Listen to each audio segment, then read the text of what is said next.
voiture de ton garage. Est-ce que parce qu'elle pourrait te piller? Mais tu n'as pas la paix de ton sommeil. Tu es malade. Comment tu sais que tu es malade à ton sang? Quelque chose ne va pas. L'argent n'arrive pas à guérir cela. Tu vas la faire comme ça. Même si tu dors dans un bac à tiens, ou la maison est si comme vous êtes 15 dedans, je m'en fous de tout ça. Ce matin, je viens te dire, moi, prophète Élie Moïse, le Seigneur a dit que tu n'es pas aimé, ni de la société, ni de ta famille, ni de ton couloir, ni de ton quartier, et c'est pourquoi il te rend fécond. Et puis tu as dit, tu me regardes, Dieu me change de petit ce matin, il te rend fécond dans tous les domaines de ta vie. Reçois la fécondité au nom de Jésus.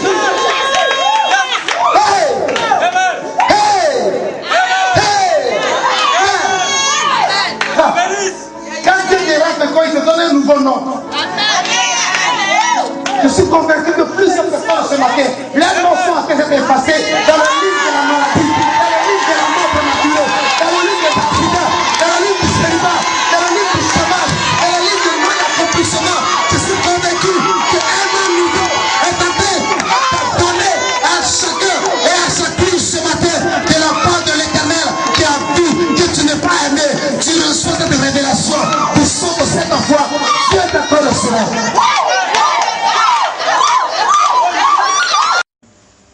Il me rend fécond. Amen. La dernière fois où je traverse des moments compliqués, difficiles, j'ai voulu renoncer au ministère. Je pouvais dire à Dieu dans une prière, enlève l'onction que tu m'as donnée là, donne-la à quelqu'un d'autre. Moi, je retourne faire mon choix de cacao au café parce que je ne suis plus digne de toi. Et d'ailleurs, même là, je ne vois rien dans ce que tu fais avec moi là. Les gens ont témoignage. Moi, je n'ai pas de témoignage. Où est ma fécondité? Où sont les fruits de mon travail? J'en ai assez. Si tu veux, tue-moi, c'est pas mon problème. Voilà Dieu, voici la terre. Je lui ai donné une heure. Il était 9h12. Je dis avant 9h13 minutes. Si tu n'agis pas, ça dans une minute, hein. Si tu n'agis pas, je brise le ciel, tue-moi. J'en avais assez de faire des grèves de faim de 30 jours secs, de 21 jours secs, parce qu'il n'y a rien à manger. Or, quand je prie à témoignage, des résurrections, des pratiques de 19 heures qui marchent, aïe! Frère, c'est la vérité.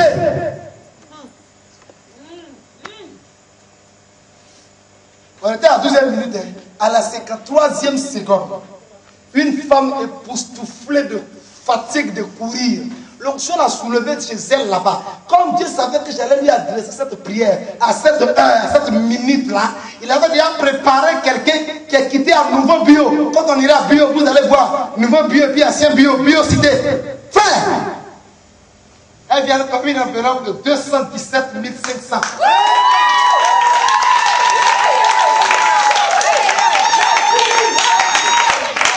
À la 53e seconde, elle pousse la porte du temple et elle tombe dans le temple. Je vois l'enveloppe là. D'abord, mon cœur se réjouit d'abord. Mais cependant, je ne me réjouis pas trop. Je ne suis pas le pasteur titulaire. Et même là, on me reconnaît comme responsable de délivrance. On refuse de reconnaître que je suis prophète. Pendant que les autres églises de la ville me reconnaissent. On m'a éprouvé 5 ans pour que mon ministère de prophète soit reconnu. Dans l'église où j'ai reçu ma vocation. Aujourd'hui, toi, tu as 1 an de ministère ou tu as 1 an d'appel parce que les gens où tu as reçu la vocation ne reconnaissent pas cela. Tu veux changer l'église. Frère, tu n'as rien compris encore dans le travail de Dieu là. Tu as le premier, tu as retombé. Il faut que cela soit approuvé. La Bible dit dans Galates 2, à partir du verset 13 au verset 15e, l'apôtre Paul dit, lorsqu'il prie au Seigneur de se révéler à moi, de m'appeler à son sacerdoce, je n'allais consulter ni la chair ni le sang. Je n'allais ni les disciples, ni les disciples. Mais un temps est venu où il allait vers les disciples.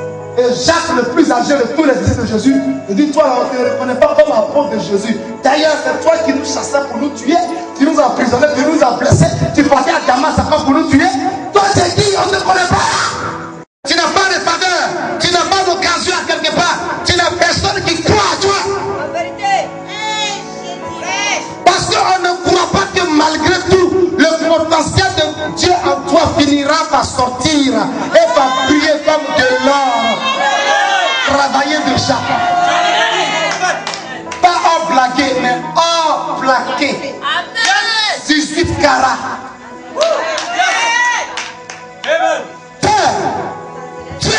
tu fécondes.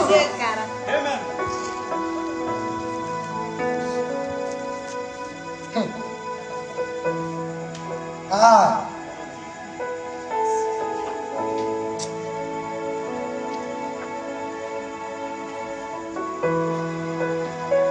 Dieu m'a rendu féconde.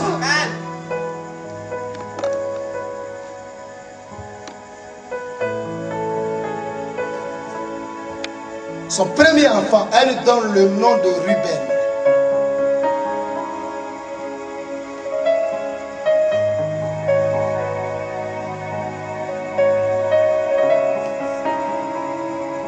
Tu es la visite d'accord.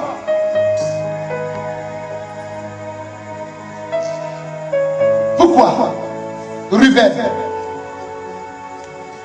Parce qu'elle dit, l'Éternel a vu mon humiliation et maintenant mon mari m'aimera. Je suis convaincu qu'il y a des Ruben qui vont être enfantés parce qu'elles étaient déjà enceintes. Je parle de quelqu'un ici qui est déjà enceinte d'un projet, que ce projet va porter le nom de Ruben.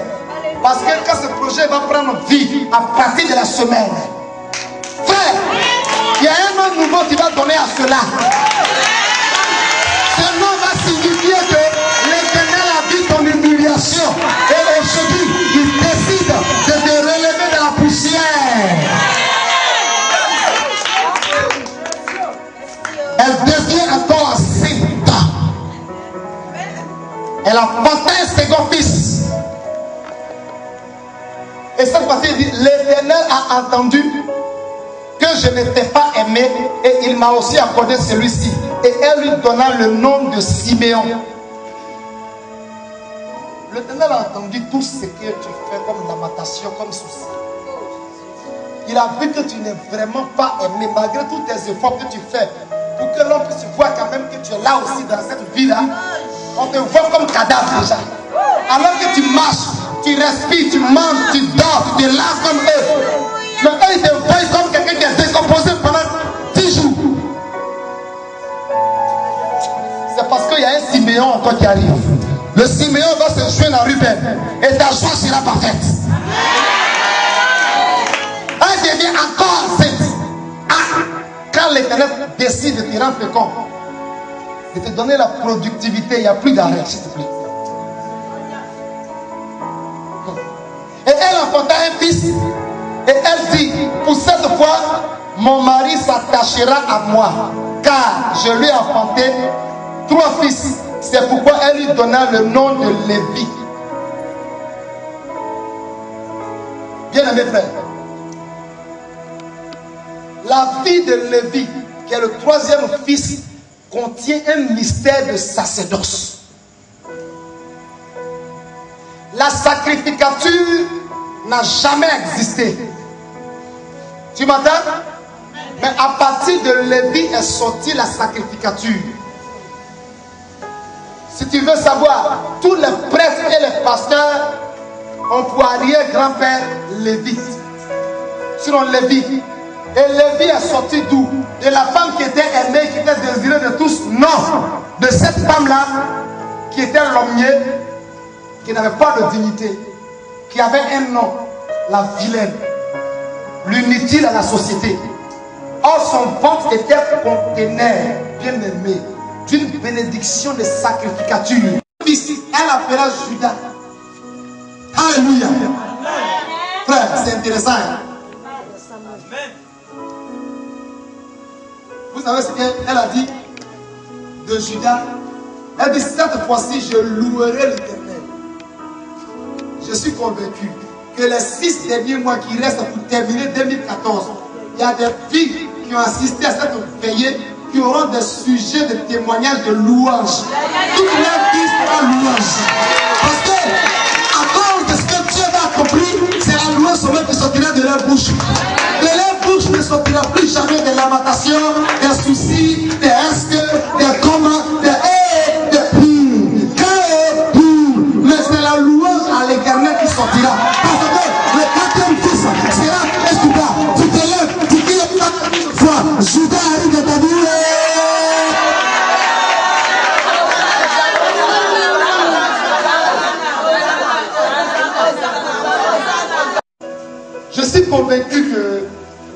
y a plusieurs personnes qu'on devait retenir, qu'on devait prendre, qu'on devrait recruter, qu'on devrait accepter, qu'on devrait croire en eux. Mais ils ont préféré croire en d'autres personnes qu'à toi. Là-bas même le père des 2 filles, qui ne savait même pas la destinée des 2 filles, il dit à Jacob que je veux, j'aime bien te la donner que de la donner à quelqu'un d'autre. Est-ce que c'est pour Léa il a dit ça? C'est pour Léa il a dit ça? Non. C'est pour qui? C'est pour Rachel. Simplement parce qu'elle a un bouquet de fleurs chez lui à la maison. Frère, c'est pas important. Dis c'est pas important. Je ne vais pas m'attarder là-dessus. Dis pourquoi on lave maintenant. Alors dans quel Samuel?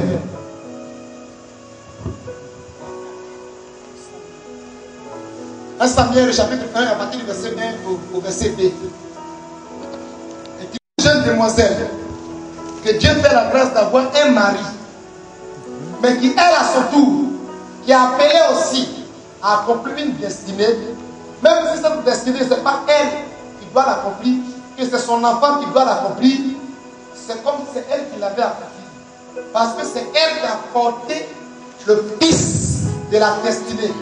Ce n'est pas Marie qui allait mourir à la croix. Ce n'est pas Marie qui a été déshabillée nue devant les gens. Ce n'est pas Marie qu'on a déchiré le corps. C'est Jésus-Christ. Cependant, qui l'a porté? C'est Marie. Qu'est-ce qu'on a dit de Marie? Elle est bénie d'entre toutes les femmes. Donc, tout le monde a compris que Marie n'est pas née pour rien. Elle est née, sa naissance a eu quoi? Un sens. Ou bien comme on dit, là. Elle a eu raison de naître. Elle a eu raison d'être.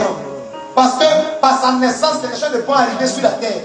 Et toi, tu chantes ça, tu vénères ça, tu adores ça, mais tu ne sais pas que toi aussi, on doit te vénérer, on doit t'adorer. Tu ne sais pas. Au temps du règne de Babou, est-ce qu'on ne bénissait pas la maman, la femme qui l'a engendrée? Répondez-moi. Tout le monde ne bénit pas la maman de Drogba, ni la maman de Messi. Aujourd'hui, là, beaucoup de mamans ne veulent pas être à sa place.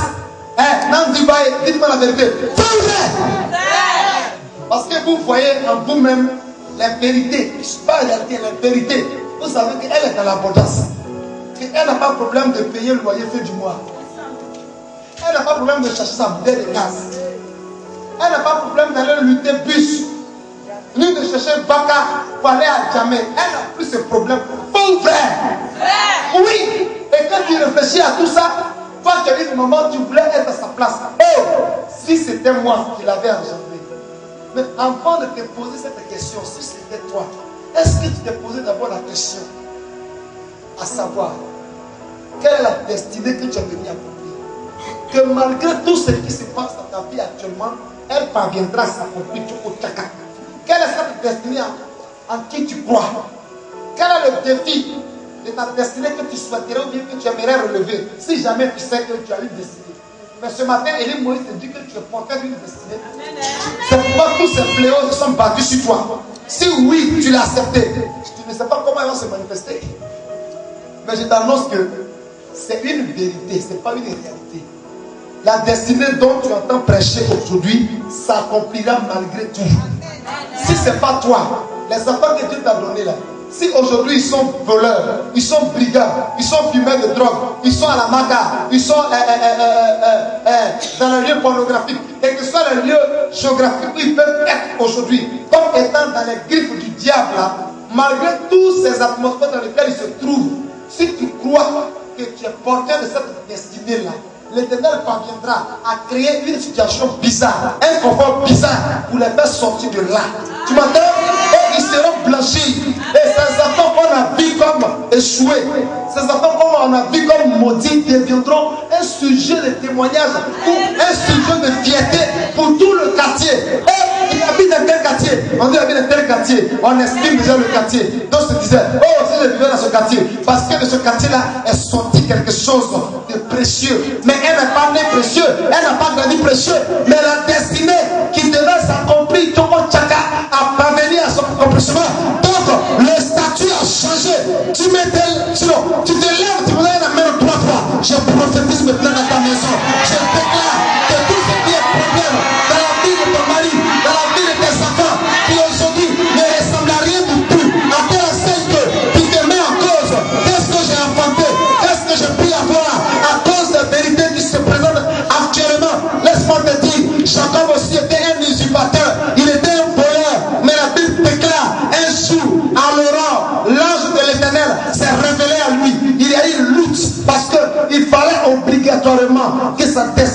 s'accomplisse. Dieu amène bien.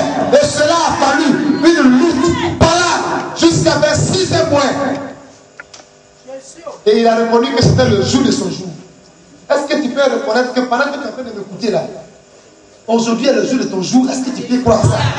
Le problème c'est ça. Il dit désormais tu seras appelé Israël, qui veut dire prince de Dieu. Amen. Oh yes. Quand on est dans une entreprise, on n'a même pas besoin d'aller voir le secrétariat. On court pour l'accueillir. Parce que dans son royaume où tu as installé ton entreprise là, il claque du doigt et on fait. Oh, vous vous abusez. Quand quelqu'un devient prince de Dieu, frère, toute l'humanité, toute la végétation, toutes les volailles, les poissons, tous les reptiles de la terre lui sont soumis. Amen.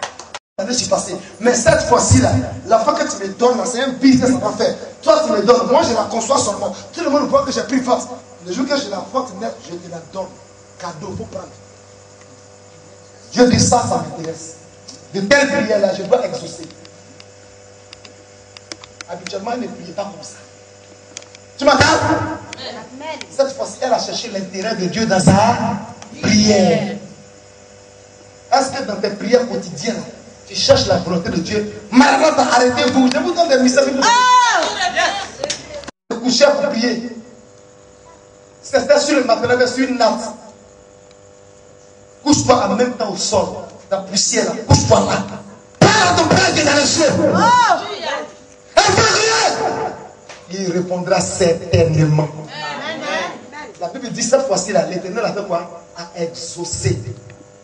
Et puis regardez, Anne qui ne savait même pas qu'elle était portée d'une destinée, elle se rend compte qu'elle va affronter le grand prophète qui va créer l'école des prophètes. Voyez, un enfant qui dépasse 10 enfants. Et c'est cet enfant-là qui va consacrer les premiers rois. La Bible dit que rien de ce qui sortait dans le chapitre 3 de 1 Samuel de la bouche de cet enfant ne restait en l'air. Tout s'accomplissait. Et tout le monde craignait cet enfant. C'est l'enfant de qui? C'est l'enfant de la stérile qui n'enfantait pas. Celle qui n'était pas aimée. Vous m'entendez? On se posera des questions au sujet de tes enfants. Parce que je vois tes enfants devenir des gouverneurs, des ministres, des maires, des députés, des enfants qui sont des administrateurs, des inspecteurs de police, des directeurs financiers, des PDG. Ah, je ne peux pas de personnes saisir la révélation. Sont les barrages criants.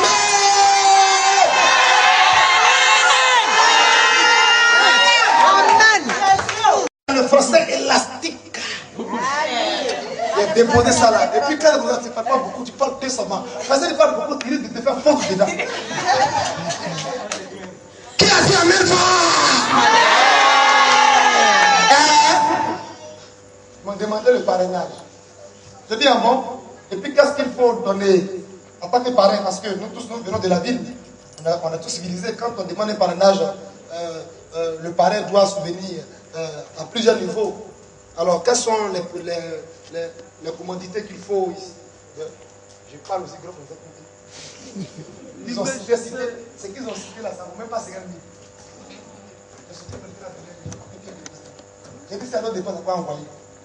Quand on est parti sur le terrain de football pour jouer final là, on m'a donné d'abord la parole, j'ai parlé. Là, je sais comme un député. Les joueurs sont alignés, je les sens.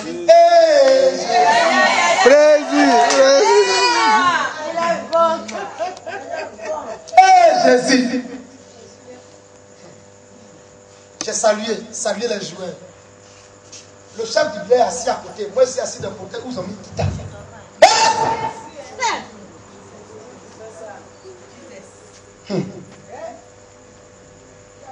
Jésus, là, c'est la vérité. Hein?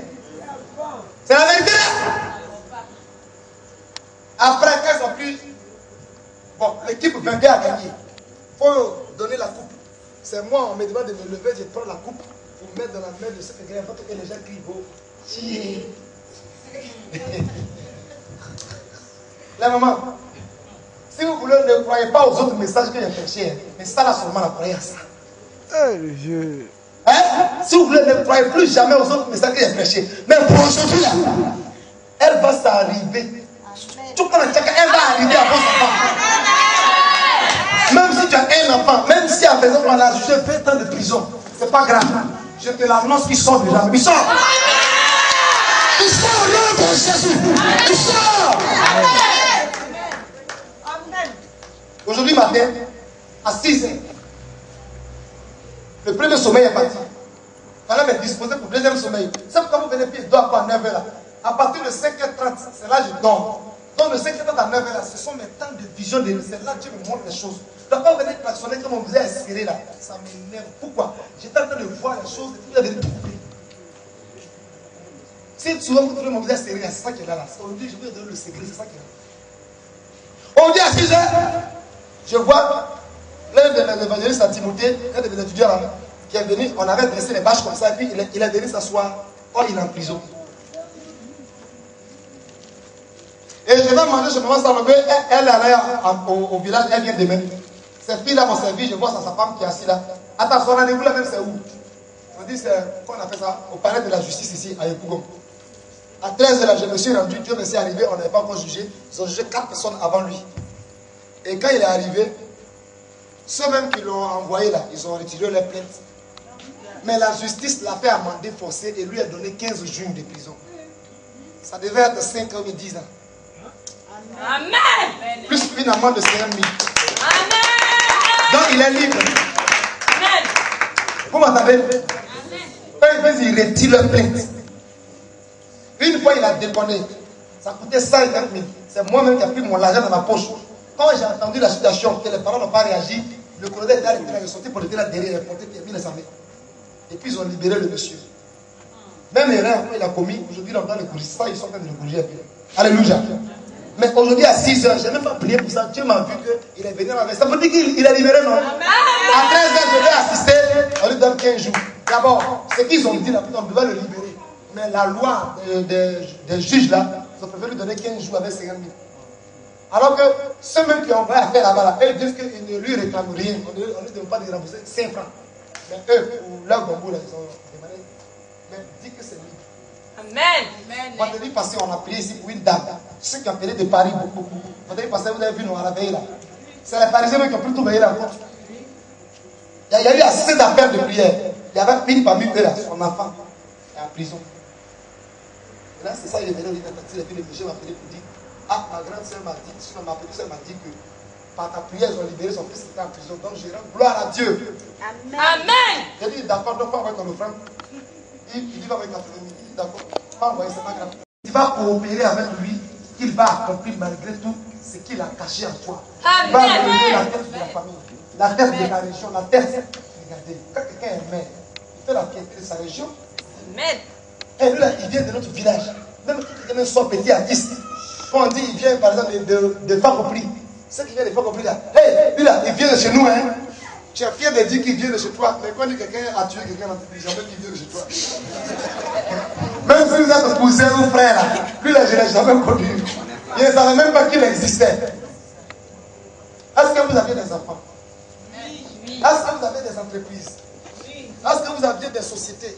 Est-ce que vous avez des projets? Est-ce que vous aviez des rêves? Est-ce que vous avez des pensées de réalisation de quoi que ce soit? Je vous dis bel et bien ce matin, le Seigneur a exaucé. Et le Seigneur vous donne à témoigner dans tout cela. Dans le nom de Jésus-Christ de Nazareth, votre identité, vos rangs sociaux ont changé. Le Seigneur a inscrit votre nom dans le livre maintenant de succès, dans le livre de guérison, de santé, de paix, de joie, de percée, de prospérité. Quelqu'un se lève, il vient déposer dans la famille, là. Tout ce que je déclare qui s'attache sur ta vie. Votre vie est désormais une vie qui découle l'eau. L'eau est tarissable de la part du Seigneur.